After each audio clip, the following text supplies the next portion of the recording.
आता बातमी रायगडमधून आहे। रायगड झेडपीमध्ये दुबार मतदानाचा धोका निर्माण झालेला आहे। जिल्ह्यात 36,000हून अधिक दुबार मतदार आहेत। दुबार मतदान टाळण्यासाठी आता आयोगाकडून प्रयत्न केले जात आहेत। नोंदी तपासून कार्यवाही करण्याचे आयोगाचे आदेश आहेत। बीएलओंमार्फत मतदार याद्यांची पडताळणी केली जाते।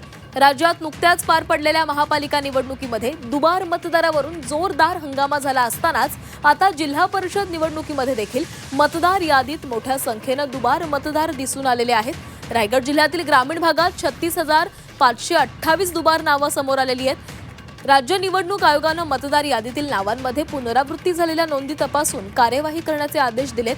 त्यानुसार निवडणुकांच्या पार्श्वभूमीवर बीएलओंमार्फत तातडीने त्याची पडताळणी करण्यात आली। दुबार मतदान टाळण्यासाठी निवडणूक आयोगाकडून उपाययोजना केल्या जात आहेत।